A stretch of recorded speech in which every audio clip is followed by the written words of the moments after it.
All right, let's move on to the Chiefs and Davante and all that stuff.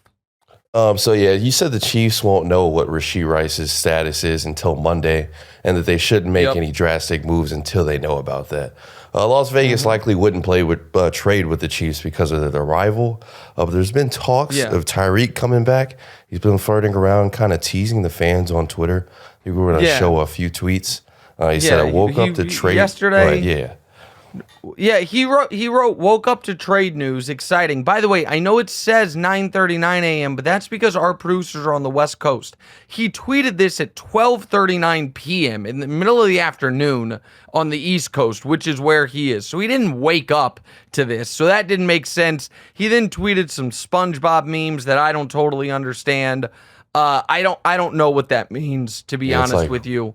Talk about me, like type of thing is what I take it as. Like, Oh, who, that's me? what it means? Okay. Yeah. He's quote tweeting Joe Shad, who wrote Tyreek Hill asked about Kansas City, says, and says he loves where he is. And then he writes, I love trolling you nutcases. Okay, that's fine. All right, so there's the Tyreek stuff, but go ahead. Right, so Tyreek's talking about not talking about going over there, but there's talks of him going over there. But why would anybody trade with Kansas City and risk looking foolish afterhand? So here's where teams across sports need to do a better job of separating emotion from logic. And I don't know. Listen, the Chiefs right now can't afford Davante Adams unless the Raiders pay more of his salary. And like I said, I don't think they're going to make a drastic move until they get the prognosis on Rashee, which I don't think is going to be coming for a few days. But from a purely game theory perspective,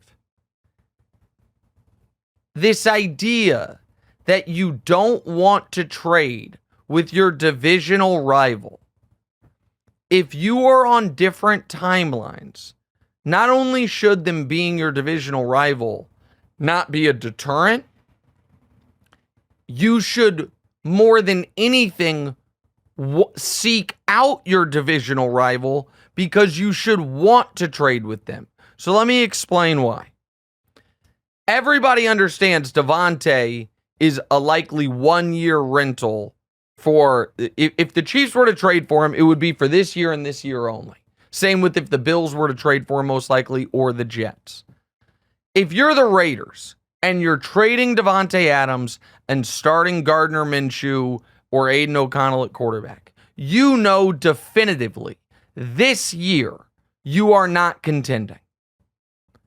So trading Davante, what Davante adds to the Chiefs this year has no impact on you whatsoever. But by trading him to the Chiefs, you then deplete them, your rival, of draft resources that you get to use, and they are slightly weakened when you are ready to compete with them. So that makes trading with your divisional rival, if you guys are on different timelines as far as the player you're trading, more attractive than trading with a cross-conference team or someone, because you're taking away resources for the future, which is when you would be competing with them. But it's not a Raiders thing. That is across sports. You hear this. Don't want to trade him within the conference. Don't want to trade him to a right. It's just letting emotions get in the way of smart decision making. And I just think it's silly. Now, I do not think the Chiefs are going to trade for Davante Adams. I think that Davante Adams probably is going to end up on the Jets. I think that's likely where this is going. I would not rule out Pittsburgh. We know Pittsburgh wanted Brandon Ayuk. We also know that Pittsburgh right now is probably having a slightly better season than they anticipated going into the year, with Fields playing better. So I would not rule them out. And there has been sneaky 49er buzz. I'm going to throw another team out there at you that 49er buzz would probably be like Davante for Debo.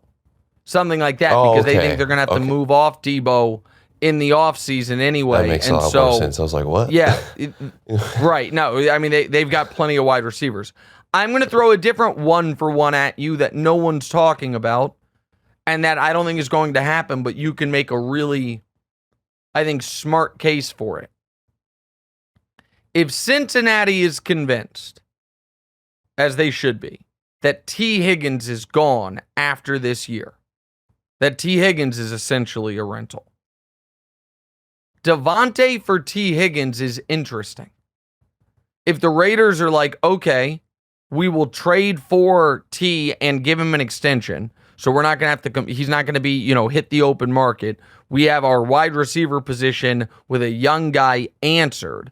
And if you're the Bengals, it's, okay, T is good, Davante is great, and now we have Davante and Jamar Chase on the outside every week when we're going to have to be an offense-only team. I find that one as an interesting idea that I came up with, but I don't think it's realistic. So that I think Davante is going to end up being traded, and let's not have it lost in this that the reason this went from, kind of a little bit of smoke and something that could blow up into a blazing inferno is because the head coach of an NFL team sub-liked on Instagram his star wide receiver. This all got really rolling because Antonio Pierce liked an Instagram post about Davante Adams leaving the Raiders. It's one of the most childish, ridiculous things I've ever seen come to pro sports when the head coach of the team liked a post and it was seemingly the final straw for Davante Adams. That's an outrage. And if I were a Raider fan, I would be beside myself. Brewing before he liked the post. I think there were some events that, I don't know, I saw him go on a presser and he's talking about some of our players making business decisions. And 100%. No, so, you're right about that. Get out there right. He probably want to get out there beforehand. Yes, and Davante might have even requested a trade privately before he did that. I don't care.